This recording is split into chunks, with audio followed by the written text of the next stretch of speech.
If ever I cease to love, may all the seas turn into ink. May the pumpkins grow on apple trees. May the cows lay eggs, and may fowls yield milk. May the hawk become a dove, if ever I cease to love. May I be frozen to death with heat, if ever I cease to love. And in the spirit of that ceaseless love, let us worship.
Good morning, and welcome to the Unitarian Church of Baton Rouge and our virtual worship service. Though we are not gathered in person, it is good that we are gathered virtually. I'm Reverend Eric Poza, interim minister, serving as the liturgist for today's worship, the sermon for which will be preached by my colleague, Senior Minister Reverend Nathan Ryan.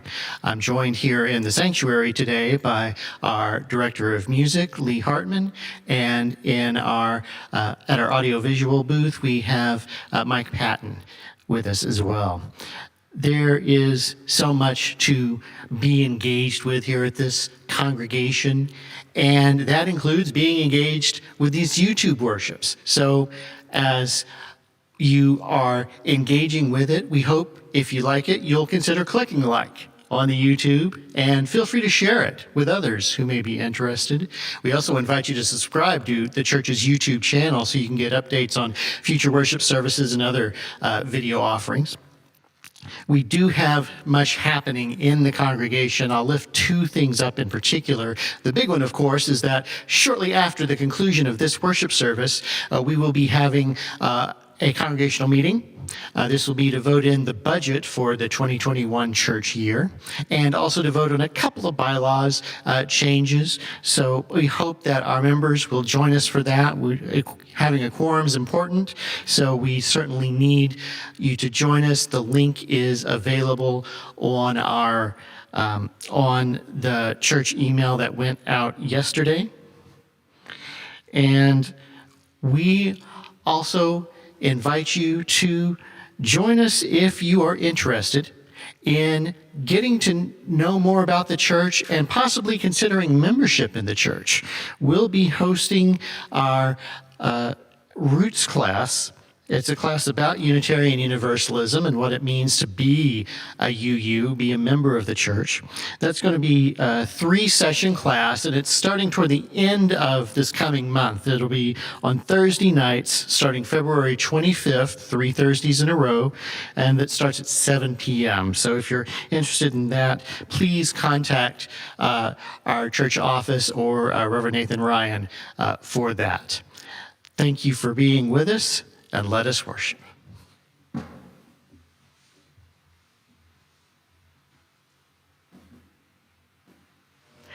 Good morning. You know, before I moved to Baton Rouge, I hadn't really given a lot of thought to Mardi Gras. It was a holiday that other people celebrated somewhere else in the United States, not something I had put a lot of time into thinking about. So much so, in fact, that I was talking to a colleague of mine this week who works on the East Coast and was telling them that I was putting together family ministry packets and trying to make Mardi Gras relevant to Unitarian Universalists.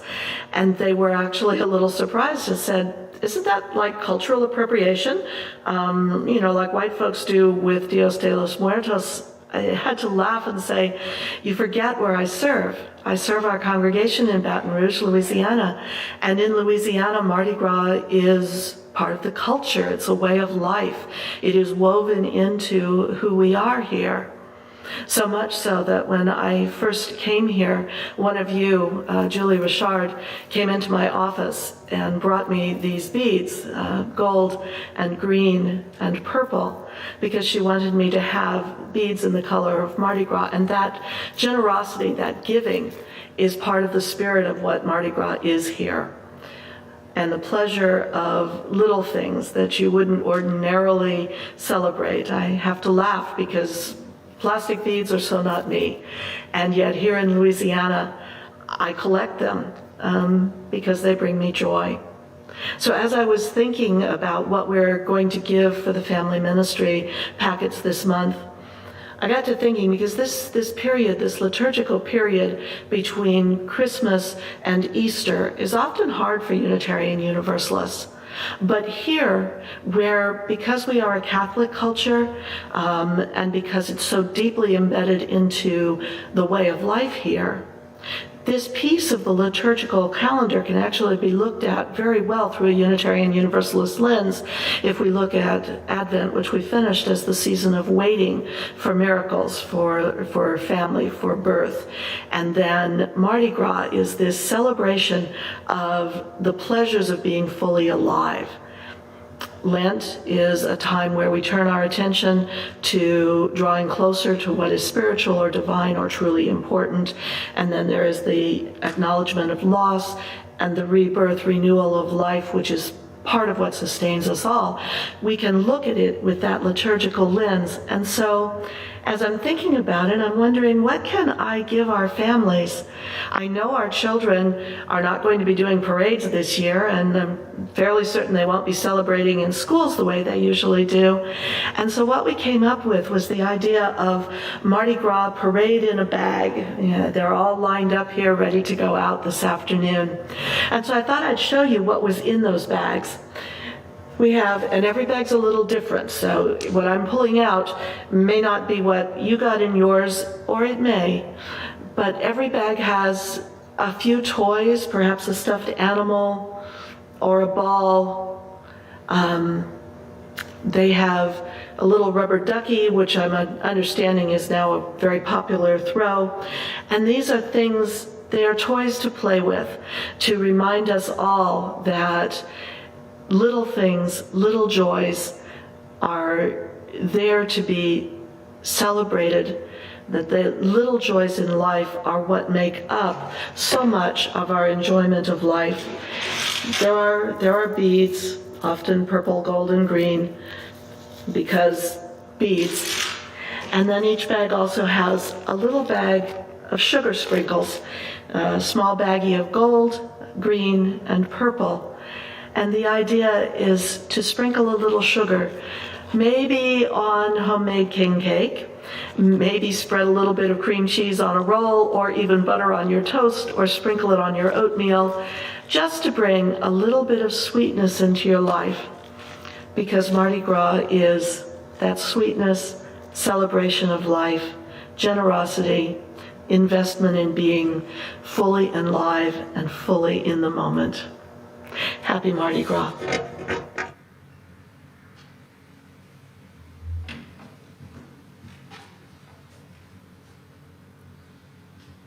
We have so many to lift up today, thinking of Tom Haney after a rehospitalization. Thinking of Melissa Bordelon, who has been diagnosed with COVID. Thinking of others as well, Don Hoppy, J.T. Bacon. Thinking of the Yankee family, of Marilyn Casper. Thinking of Jules Ruxtel. And as we think about these and so many others, I invite us to join together virtually in a ritual we share when we're physically together, sharing of stones. If you have a reason, a life transition, or other cause to memorialize, since we can't be together to place the stones physically in the basin of our chalice, I'll be placing them for people. What I invite you to do is share in the chat on YouTube. Some people type in asterisks for each stone. A few will choose to say who the stone is for. Please share now.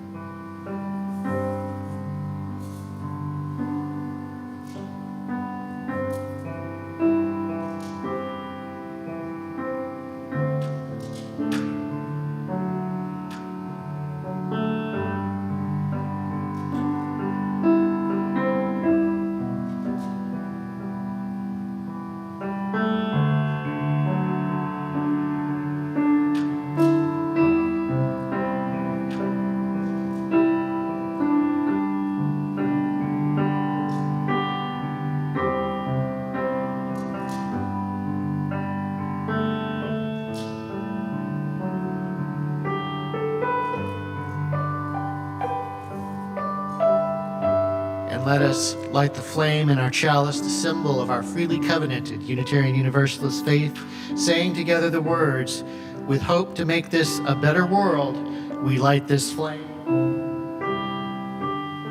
Its light is a symbol of the power of love.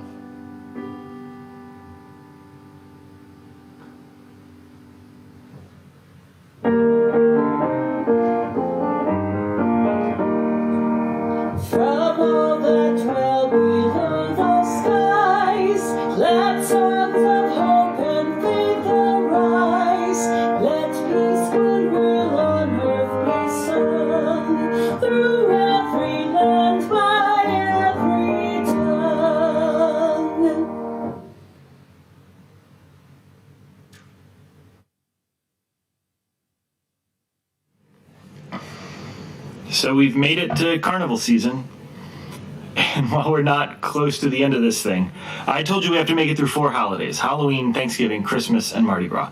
We made it through 3, and we just have this one left to go. I've already heard some epidemiologists say that they're expecting another spike in March as sort of the last spike, so really Lent's going to be hard and Easter's going to be hard. But I made you a promise of the 4 holidays, and we've made it through the 4 holidays, period. So for the next 3 weeks, you're going to get some services from your ministers. This week me, next week Leslie, your intern, and then next week Eric, your interim, all on Mardi Gras and how we might make it through this carnival season. So today you'll hear some readings that might give you a taste of Mardi Gras. The Invocation was from this really dumb, respectfully, dumb song that they play every year at the Rex Ball. Rex is like the oldest, whitest parade. The story is in the mid-1800s during a World's Fair, someone from Rex heard it performed and they liked it so much they used it. So they use that, so that's part of the lore of this. We're going to close the service with I'll Fly Away, which is one of my favorites. We'll go into that a little later. The offering, we're going to have a reprise of If Ever I Cease to Love with some photos I took. Also, you'll notice, I believe Lee is using accordion. I'm not sure because I'm not great at identifying, but we're just going to go with it. Anyway, the point is there's a whole bunch of things that I want to have you experience today. You're also going to hear 2 readings. One is from a book that came out right after Katrina that was an attempt to sort of capture New Orleans culture. I was going to hold it up, but I left it at church. It's called Do You Know What It Means to Miss New Orleans? And in that reading, it's just this this man who'd never been to Mardi Gras before just sort of being immersed and kind of reflecting on it. And the other one is from the original minister of the Unitarian Church in New Orleans. So there's a church in New Orleans. It was founded by this Presbyterian minister who got excommunicated for preaching universalism. And in the 1830s, the Unitarian Association came down and asked if they could list this church as a Unitarian church, and he said yes. So you have this Unitarian church by name preaching universalism more than 100 years before the two religions decided to merge in New Orleans. I don't have historical proof of this, but New Orleans has had Unitarian Universalism for almost 200 years, and New Orleans has one of the biggest Mardi Gras celebrations. I see a connection. There's not a big UU presence in a lot of the other Mardi Gras cultures, so I think it's our fault. But that's a digression. Anyway, this minister converted to Universalism because he went to a party and saw how much people were enjoying themselves. So you're going to hear that reading a little bit later. You should know that the minister was a slavery mess. He was an absolute mess. So he's not perfect in any way, period. No but. I just think it's important that you hear how the cultures of Louisiana, specifically Mardi Gras culture, could push people away from this idea of an angry, punishing God. Also, I understand that Mardi Gras is much bigger than the New Orleans Mardi Gras, and that a lot of you celebrate it differently, or not at all.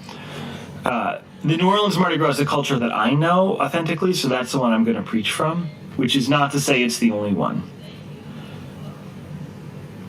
So I believe strongly that there is a natural liturgical arc to the world. That is to say, there are certain events that happen, and we overlay holidays on top of them. In my time administering for this church, so in the 8 Ash Wednesdays I've had, for example, I've spent them in a courtroom, a few funeral homes, and at ashes scattering. There's something about Ash Wednesday that just fundamentally draws us to that. Holy Thursday, I've spent at funeral homes and gravesides, usually after surprise deaths. There's something about the Holy Week that is inherently challenging. So to say that another way, I think there's a natural curvature, a liturgical curvature to our life. We overlay holidays where they fit on that curve. So right now in this carnival season, naturally, it is a time for us to be relaxing, enjoying life, and just plain celebrating. The curvature demands it. The curvature demands it. It stands to question whether or not we notice it. That is, and this is somewhere that I think Louisiana has something to teach the rest of the world. Everyone goes through this liturgical event. Most people just don't notice it. These holidays are also hard because they remind us of everything we are losing because of this stupid pandemic. I finally have a kid old enough to really appreciate parades, and there are none, just as an example. So as you go through this season, pay attention to the grief that this may elicit. And remember that this church is here to help you. I was gone for 10 years, and I had a lot of experience missing Mardi Gras. I did it every year when I was living away. I'd usually take off work, I'd cook a lot of food, I'd find some sort of, this is kind of pre-streaming days, so I'd find some way to watch some semblance of parades or something when I was away. But this year is different. Unlike all of those times when I would just be away and find some way to watch it, this year, everyone is missing Mardi Gras. We're all missing it together. I suppose I should say we're missing Mardi Gras as we traditionally know how to celebrate it. The event is still in the curvature of our liturgical life. We just have to find a safe way to recognize and celebrate it. And I don't have a bucket for this. I remember after Katrina, the question of Mardi Gras, I don't remember what book I read this from, but the quote essentially was, there was never a question of whether or not to have it. It was just an assumption we would have it. So this is the first time in my lifetime probably in a long, long time, that Mardi Gras has not been celebrated as traditionally because the trauma actually makes celebrating it unsafe, rather than just unwise or not a good use of money or something.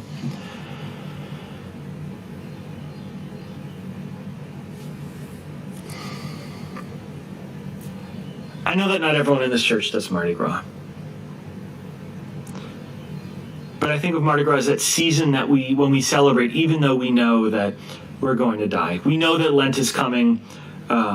We know that we have to spend some time repenting or reflecting or living a more austere life, but we're not there yet. So let's celebrate all the more. The time is coming, whether we're ready for it or not, whether it is safe for us to do it or not, it's coming. So we can do one of three things. Two of them are bad. We can ignore the pandemic. We can go find some venue that is able to manipulate their own understanding of what's in their best interest and pretend it isn't going on, and we can have a ball or a parade like some parades and political parties have done in this state so far. And we can turn Mardi Gras into a super spreader event that makes people more sick. We can throw some parties that make people more sick. Maybe some people die from it. We can rebel against reality. Or we could shut it all down. That's option two, other bad option. We can pretend like this isn't the wave in an ocean coming towards us that says we should celebrate this time of being alive. We can just remain repressed like so much of this country does and just pretend this season doesn't exist. Or we can be creative. We can find some way to acknowledge that we are entering into a magical time of year, and that this time will be magic whether there are parades and parties and costumes or not.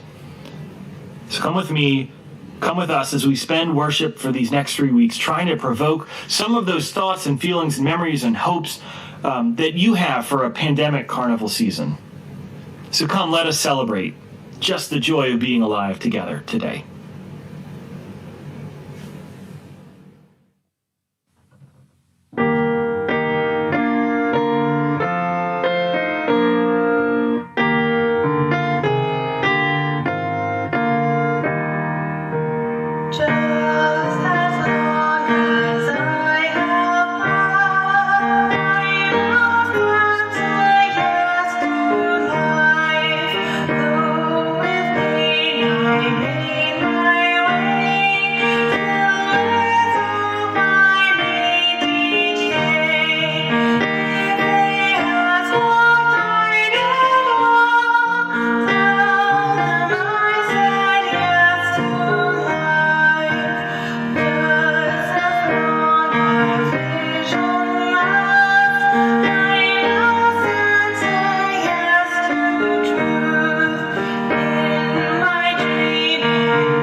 The next thing he knew, he was walking, stumbling through the French Quarter, far away from the parade. There he went. A man who did not participate in Mardi Gras. Mardi Gras happened to him. He stumbled for a couple of more blocks, then found himself on the outskirts of the quarter. The sounds of laughter, music, cheering came from every direction, but distantly, on this block, there was, for a moment, no one but him. He stood there, with a wet left foot, a beer-stained jacket, an aching back, and a hatless head. There were also those beads. his trinkets of victory. His brain came back slowly like a deposed leader returning to power, chastened, humbled, but still worthy of the throne. So much more than social upheaval, he thought.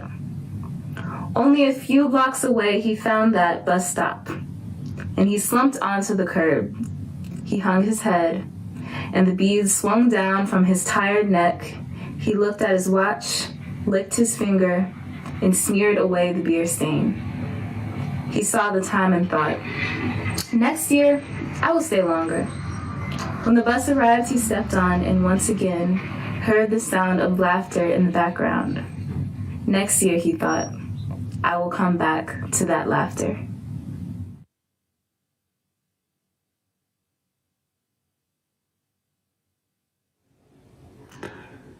One day, I was invited to take tea in a family of our congregation and passed the evening with a small number of friends.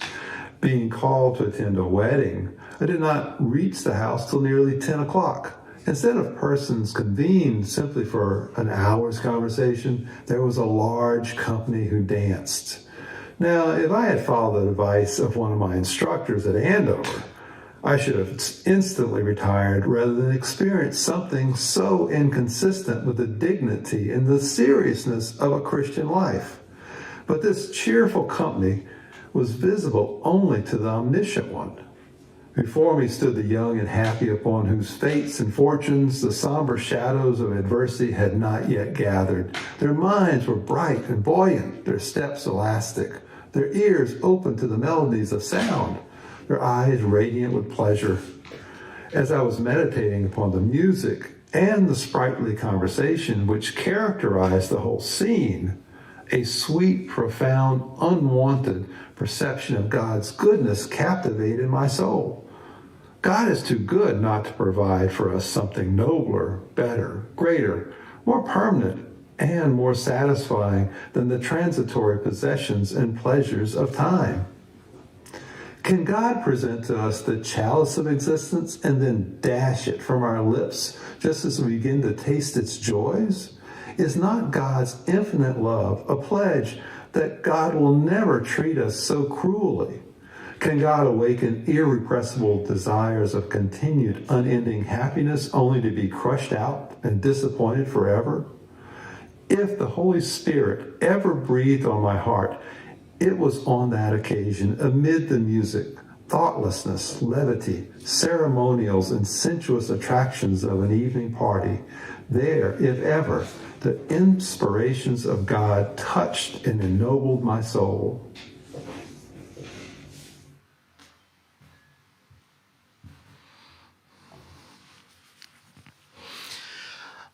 We share in so many ways when we worship together. And we share not only with one another, but also with those beyond our walls, beyond our virtual gatherings. So as we prepare to receive the morning's offering, we offer the opportunity not only to share for the benefit of this congregation, those it serves, and supporting its ministries, but also beyond this congregation as well. We have, over the last couple of months, every Sunday, been engaging in a shared offering, catching up with some months that we had been behind. And I'm pleased to say that as of last Sunday, we're caught up. So this Sunday, we start anew with our schedule of shared offerings for the current year. For the month of January, we designated Dialogue on Race Louisiana as our community partner with whom we are sharing today's offering. This is an organization dedicated to eliminating racism through education, action, and transformation. And I know members of this congregation have been involved with the Dialogue on Race in this area. So if you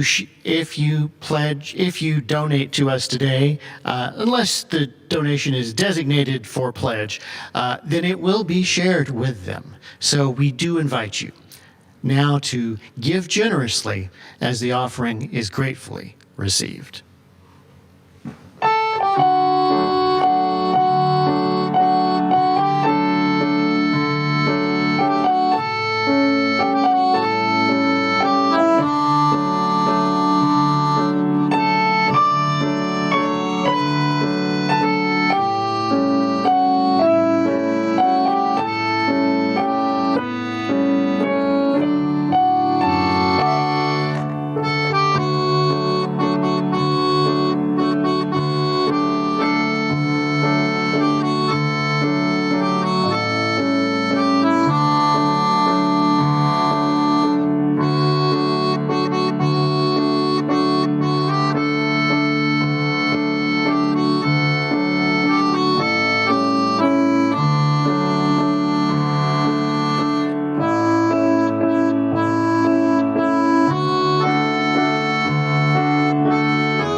right? So I struggle with theology, mostly because it's way more academic than I think is reasonable.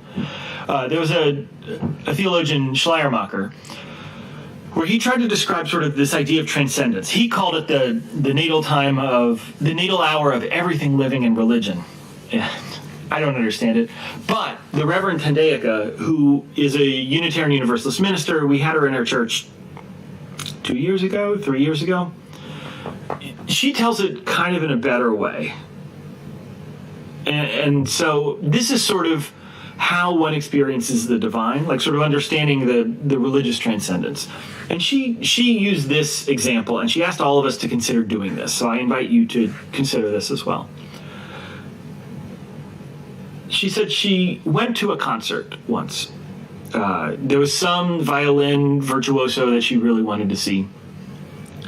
And when she got there, she sat in the front row, and she was curious. She was thinking about who's sitting next to her and all the seats and all this. And then all of a sudden, the orchestra came out, and she noticed they were wearing tuxedos, and she started thinking about how they were kind of dressed like penguins. And then the virtuoso started playing. And then the people sitting next to her disappeared. And then the conductor disappeared. And then her chair disappeared. And then all there was the violin.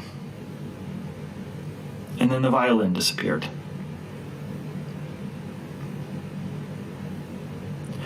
Whatever experience you have where all of the noise of the day disappears and you are just left directly connected with whatever that thing is, that is the natal hour of everything living in religion. So she told us that story and asked us to figure out where we found this experience. A way to describe it is where you find God. And then I realized where I found God, or the divine. And now, looking back on it, I realize that one of the reasons this pandemic is so hard for me is because the place that I find God is missing right now, or at least unsafe or scrambled. And I'm willing to bet I'm not the only one who feels this way. I bet many of you feel some disconnect from things that you turn to find the holy.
We share with one another in so many ways. Let us share in a deeper way now. I invite you to join together into a time of prayer, to reach deep within, reach far beyond yourself, connecting with what you know as sacred. Let us pray. Spirit of life and of love, God whom we know by so many names and mystery that goes beyond all of our naming, we come together as we can, longing for more connection in these times of disconnection, longing for deeper experience of what we know and connect with at the ultimate level. Help us to be open, to be connected. Help us, even in ways that we may not be familiar with or used to, help us to experience that which transcends, goes beyond our own separate selves, connecting us with the larger reality and the larger community in which we are a part.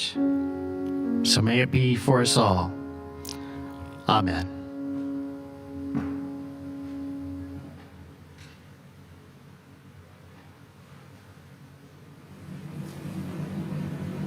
So when Reverend Tendeka led us through that exercise, it was right after the Hell Summer. It was actually right after I went to my first football game, which sounds a little strange for what I'm about to say. And I always struggle at these LSU games because outside there's every flag, and I mean that as a Confederate flag, but other ones as well. Every marker, every flag that says, you're not one of us, we're separate, we're different. You know, all of the division and isolation that Louisiana is that I just can't stand. That first Saturday game after the flood, you know, when all the people go into the stadium, they all kind of meld together into one more homogenous culture, which is a whole other conversation. When the band marched on the field, they spelled out Louisiana, and people cheered. You know, there's only like 2 songs written about Baton Rouge. But when one of the 2 songs was played, people just screamed out Baton Rouge and Louisiana.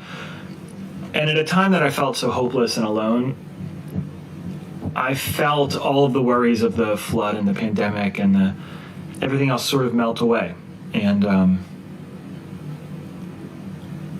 then the people melted away. And then there was just the transcendence of being around a bunch of other people who share similar cultures to me. And that's sort of where I started to understand this concept of divine. And I flashed back to the first Mardi Gras I went to. It was actually probably at the corner of St. Charles and something during Bacchus. And when one of the brass bands was playing,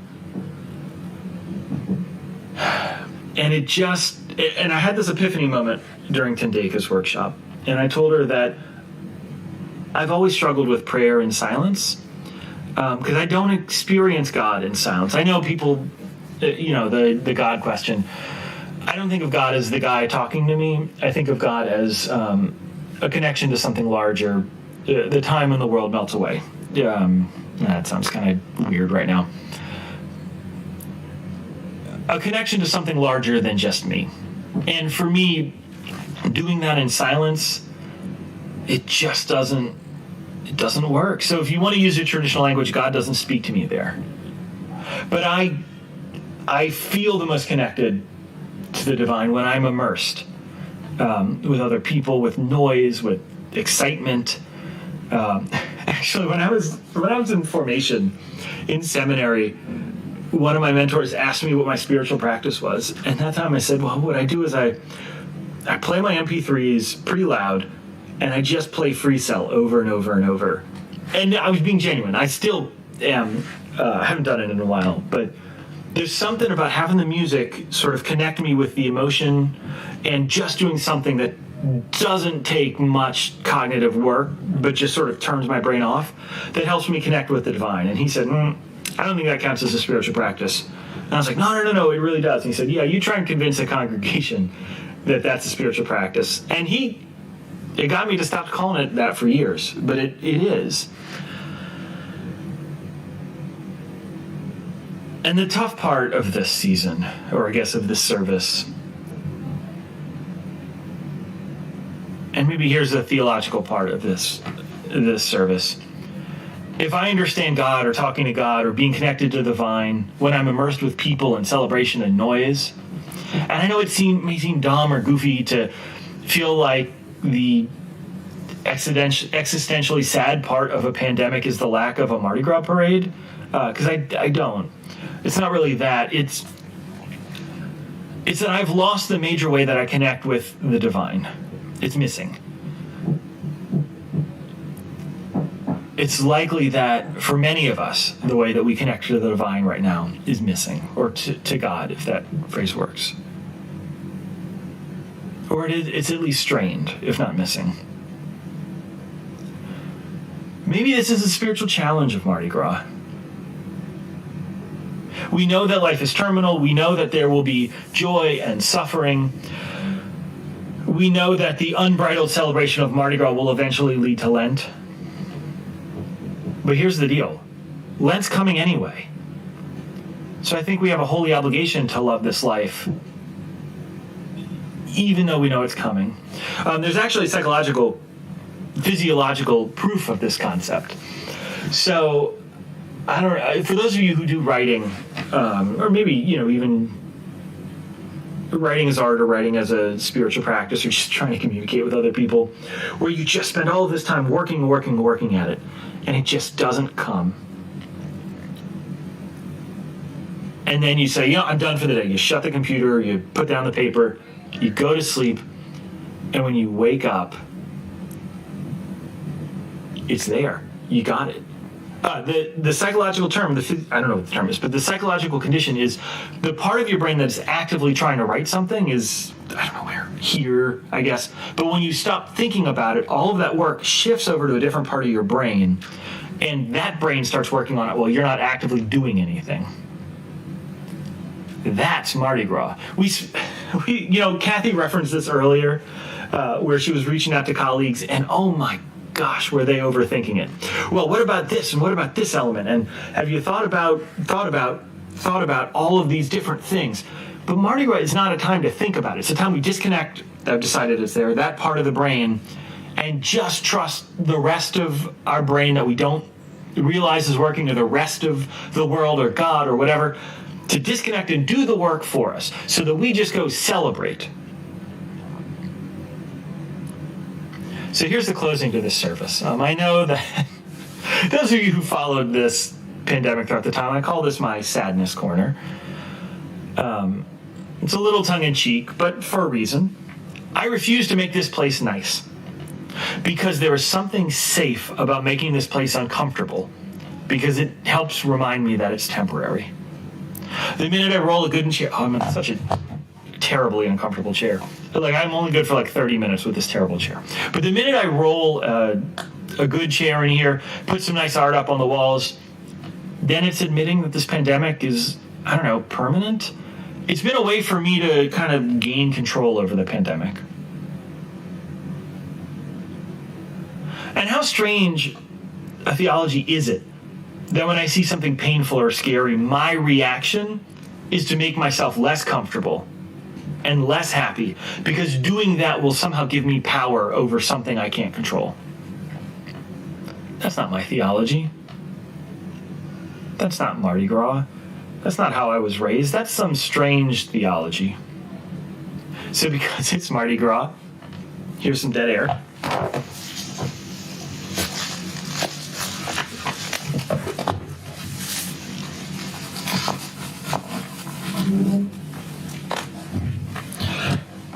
I've decorated my sadness corner. All right.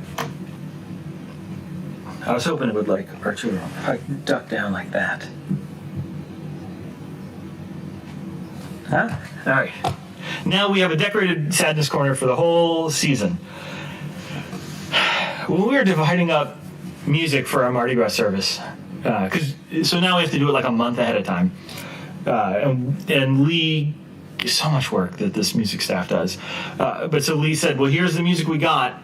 And each person sort of grabbed one. When I got I'll Fly Away, I was so excited. This is one of my favorite hymns of all time. On its face value, the theology is suspect. Some glad morning when this life is over, I'll fly away. I know the overwrought and troublesome theology that says that this life is just a wicked test before you are brought into heaven. But I don't see life like that. The old universalist would say, if God is infinitely good, God cannot create you to suffer more than you experience goodness, or cannot create you and then punish you for being finite. To prove that God wants to punish you is to prove that God is not good. So I don't see the song that way. And just a few more weary days and then I'll fly away. This disconnection will end. The isolation will end. I don't know when, you don't know when, it will. And when it does, we'll be in a land where joy will never end. And I know that we Unitarian Universalists love to think that this is a world that we can create everything and control everything, and we aren't wrong most of the year. But it's also a world that's coming anyway, even if we individually can't make it happen. So let's celebrate the fact that even though things will be hard, this Mardi Gras is coming, and we have a divine obligation to find the things in this life that are worth celebrating. This has been a hard pandemic. It's been a year, or almost a year. And I wish I had this wisdom to have given to you last March, but we had a choice. We could either turn the wisdom into the sadness corner, into some semblance of misery for the whole year, but it's still a year of our life, and we could find some way to love it and to celebrate the things that we have with the people that we have, however disconnected that is. So let's use this season to go make the world more generous, more loving, more creative, more fun. Go look at the world and find a way to make it beautiful. Amen.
And so, as we go forth from this sacred time, from the many sacred places that we have gathered, may we go forth knowing ourselves to be graced with blessings of wholeness, of freedom. For though this worship service now ends, our service begins anew. Let us go forth then to serve this hurting world in the spirit of love. Thank you for coming. Please join us for the congregational meeting and go in peace.